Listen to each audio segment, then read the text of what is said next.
So the Sunday Times have just released a very damning article which shines a light on how hospital bosses and upper management potentially harboured a killer at the Countess of Chester Hospital. It also discusses Lucy Letby being offered gifts during her grievance procedure with the hospital. Take a listen to the following. Revealed: the files that show how Lucy Letby was treated as a victim. When doctors warned that she might be a killer, hospital bosses took her side, offering to support her with a master's degree and find her a role at a top children's hospital. This is the inside story. Lucy Letby sat with her parents in a meeting with senior managers at the Countess of Chester Hospital where she worked, waiting patiently for an apology. She had prepared a statement that was read out by her parents to Tony Chambers, the hospital's chief executive, about being bullied and victimised on the neonatal unit. It was December 22nd, 2016, and for the previous 18 months, two doctors on the unit had been trying to find an answer for a series of mysterious deaths of babies. Their detective work had led them to a single common denominator: Lucy Letby. The neonatal nurse had been on shift for each of the incidents. Rumours of a killer on the ward had spread, and Letby had complained about the doctors and their finger-pointing, claiming she was being wrongly blamed. Chambers, who had trained as a nurse, was convinced by Letby's account, and in front of her parents John and Susan offered sincere apologies on behalf of the hospital trust. The doctors in question would be dealt with. Except the doctors were right. By that point, Letby had secretly murdered 7 babies and tried to kill 6 more, one of them twice. An investigation by the Sunday Times based on a cache of internal documents can now reveal in detail how the hospital delayed calling the police for months, and that senior management, including the board, sided with Letby against doctors after commissioning perfunctory investigations. The files, including the outcome of a grievance case that Letby brought against the trust in September 2016, revealed that an apology from the hospital and the doctors was not all the 33-year-old got. She was also to be offered a placement at the world-famous Alderhay Children's Hospital in Liverpool and was to be given support for a master's degree or advanced nurse training. The grievance report details how consultants first raised concerns with board directors in 2015 and that doctors had been heard referring to killing on the ward. One doctor was said to have described a drawer of doom containing links between Letby and as many as 16 unexpected deaths and collapses of babies on the neonatal unit. Jim McCormack, a senior doctor, told the ward manager, "You are harbouring a murderer." But Ian Harvey, the medical director, told the grievance the trust wanted to protect Lucy Letby from these allegations. A senior nurse, Karen Rees, had told Letby the intention was to get her back onto the neonatal unit. Some doctors were threatened with misconduct investigations, and their attempts to escalate their worries were met with angry responses. One nurse described the consultants as conducting a witch hunt against Letby. In February 2016, Dr. Breary, who remained suspicious of Letby, carried out a half-day thematic review into the deaths and collapses on the neonatal unit. With the help of a specialist consultant from Liverpool, he tried to join the dots. The working group produced a report detailing complex clinical issues alongside a mortality table and an appendix. The appendix, which was reproduced in a police report, showed Letby was on shift for each of the deaths and collapses, and that they had only happened between midnight and 4 a.m. On February the 15th, Dr. Breary emailed a table of deaths showing Letby on shift for each one to Ian Harvey, who, as well as being medical director, had also been a respected orthopaedic surgeon. Still, there was no action, and hospital management, believing Letby's involvement was a coincidence, allowed her to continue her work at the neonatal unit. Dr. Breary continued to be concerned and emailed Dr. Jayram, quote, "I think we still need to talk about Nurse Letby." The head nurses at the hospital were also emailing each other. On March the 17th, Erian Powell, the neonatal unit's ward manager, emailed the hospital's chief nurse, Alison Kelly, and they discussed how Letby was a commonality in all the deaths. Erian Powell asked for help. Her plea went unanswered, and she twice had to chase for a meeting, getting one 56 days later. On April the 7th, Arian Powell moved Letby from night to day shifts, telling her it was to support her well-being because she had been present for so many of the collapses. 2 days later, after the switch, Letby attacked twin baby boys. She attempted to murder child L using insulin, and child M was injected with air. Both survived. These attacks would become a cornerstone of evidence in the police and prosecution's case against her. The prosecution was able to show the jury that the deaths and collapses followed Letby from night to day shifts. At the beginning of May 2016, Dr. Breary emailed Alison Kelly, the chief nurse, flagging Letby's presence at the deaths and also asking for a meeting. Alison Kelly sent it to Ian Harvey, the medical director, expressing alarm that a doctor was implicating a nurse and told him she had been reassured there was no evidence but that a wider review might be needed. She asked senior nurse managers to examine any staffing trend linked to the deaths, adding that it was potentially very serious. After the exchange of messages, Dr. Breary and other doctors met Alison Kelly and Ian Harvey to set out their concerns. They agreed to review all deaths and to keep Letby on day shifts for 3 months. Doctors remained concerned, and in one meeting with Arian Powell on May the 16th, a senior doctor told her, "You are harbouring a murderer." In June 2016, Letby travelled to Ibiza for a week-long holiday in the sun with 2 close friends. She returned to work on June 23rd, texting a friend the day before, quote, "Probably be back in with a bang, lol." Within 72 hours, she murdered 2 triplets, child O and child P. The latest unexpected deaths proved traumatic for the neonatal unit. Dr. Breary held a staff debrief, but noticed Letby did not seem upset at all. He decided he wanted Letby off the ward. On June 24th, he called the hospital's nursing director Karen Rees and expressed concerns about Letby being on duty. He wanted to stop her working. Dr. Breary told the trial that Karen Rees insisted there was no evidence against Letby and said she would take responsibility for allowing the nurse to continue to work. June's deaths caused a flurry of emails and meetings between doctors, nurses and hospital executives. Quote, "We need help from outside agencies," one doctor emailed. "I believe it is the police." Dr. Jairam replied to the email chain, with Ian Harvey, the hospital's second in command, copied in. Quote, "They, the hospital directors, do not seem to see the same degree of urgency as we do."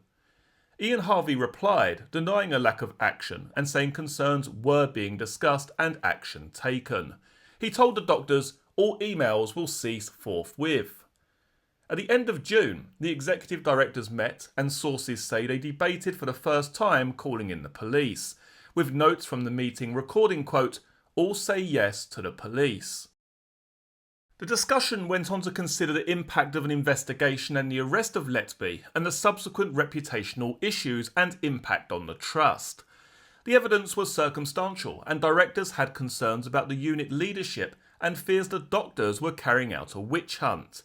Alison Kelly, the chief nurse, contacted the Nursing and Midwifery Council for advice about Letby and whether to refer the problems to the police. The trust did not contact the police, but the board agreed to downgrade the unit so the sickest babies were sent to neighbouring hospitals. This was designed to relieve pressure on the unit.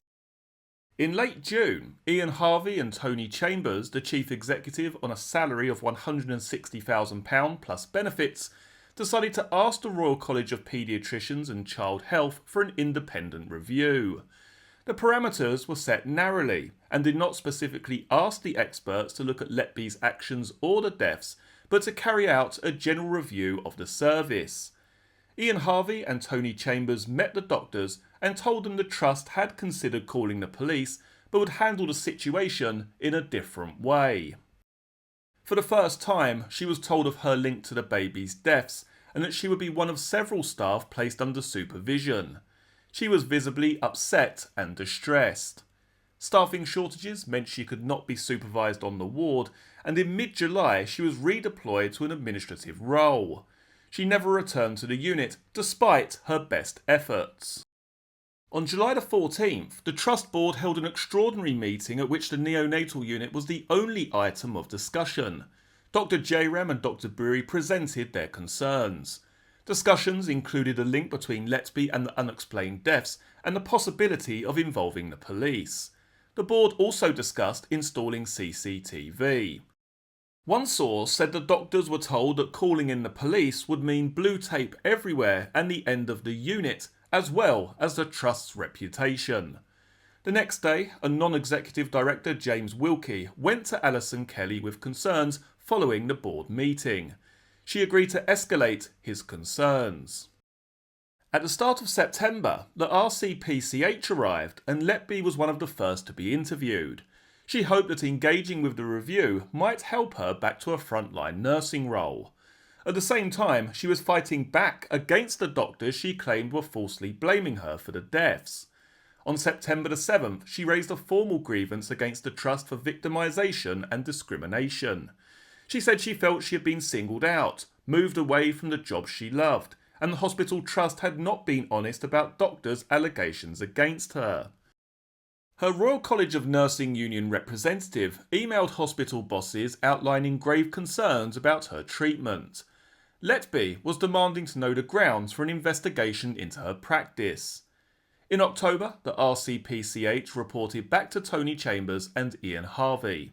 They found that what had happened appeared unusual and needs further inquiry to try to explain the cluster of deaths. They recommended a forensic review of each death, but it never happened. The review also found that not all the deaths had been classed as serious incidents, and some were not sent for post-mortem examinations, despite this being best practice. It also found gaps in staffing and poor decision-making, but it did not explain why babies had died. Ian Harvey contacted Dr. Jane Horden, an expert neonatologist at the Royal Free Hospital in North London, asking her to examine the deaths, but she told him she could offer only a summary. Another consultant at Alderhay told Ian Harvey he should commission an expert review. 3 separate experts had now advised him to do this. A draft version of the RCPCH report, including a confidential section linking the baby deaths with Letby and the subjective concerns of the doctors, was drawn up, but only a redacted version was circulated to the board, the doctors, or bereaved parents.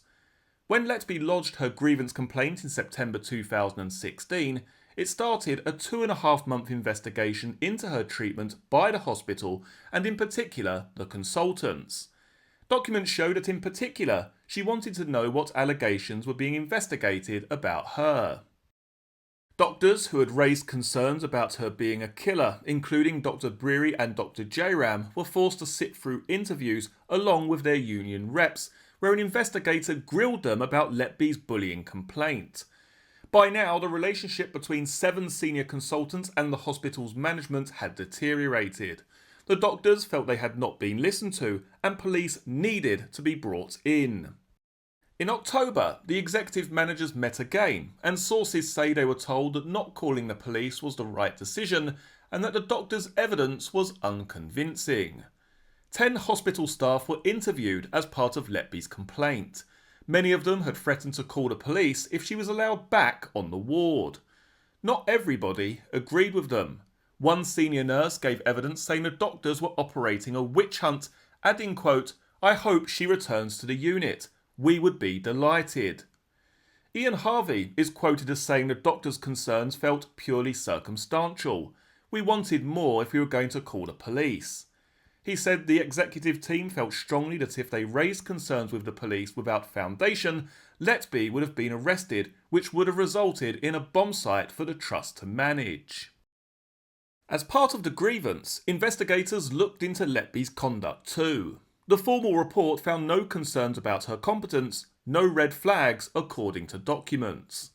The grievance process had found no evidence to justify calling in the police.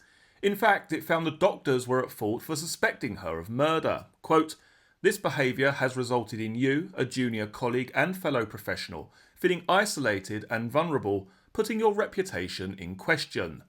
The grievance inquiry told Letby this is unacceptable and could be viewed as victimisation. The report said the hospital would aid her professional development by supporting her with a master's degree or an advanced neonatal course. She was also offered weekly welfare meetings with a senior nurse. Documents show that hospital managers proposed offering her an observational role at Alder Hey. On November 12th, the investigation was completed, and 3 days later, HR and senior nurses discussed Letby's possible return to the neonatal unit, which had not suffered a single mysterious death or collapse since her transfer more than 4 months earlier. 3 days before Christmas 2016, Letby and her parents arrived at the hospital. Tony Chambers issued her with a full apology on behalf of the hospital trust and assured her family that the troublesome doctors who had victimised her would be dealt with accordingly. Letby had had her revenge. Ian Harvey said the report had found that incidents in the ward were down to issues of leadership, escalation, timely intervention, and that it does not highlight any single individual. He said some case reviews were continuing, but were not expected to change the finding. The doctors were not invited to the board, and a victim impact statement from Letby's grievance was read out. By now, Dr. Breary and Dr. Jairam, along with 5 other clinicians, were being backed into a corner by management. In January, they met Tony Chambers and Ian Harvey and were told, quote, "Things have been said and done that were below the values and standards of the trust." Managers also demanded mediation between Letby and the 2 lead doctors, Dr. Breary and Dr. Jairam. Ian Harvey told them it would protect them from a referral to the General Medical Council, the doctor's watchdog. Their BMA union rep told them that while there were disturbing similarities to Beverly Allett, they should agree to write Letby an apology letter. They reluctantly agreed, but behind the scenes kept trying to find an explanation for the deaths. In late January, they wrote to Tony Chambers asking for a full investigation. Quote, "What is the reason for the unexpected and unexplained deaths? What should we as paediatricians do now?" On March 27th, Dr. Breary again told the hospital's most senior managers that it was time to bring in the police. Tony Chambers finally requested a formal investigation in a letter to the Chief Constable of Cheshire Police on May 2nd, 2017. 2 weeks later, after meeting the doctors, police launched Operation Hummingbird.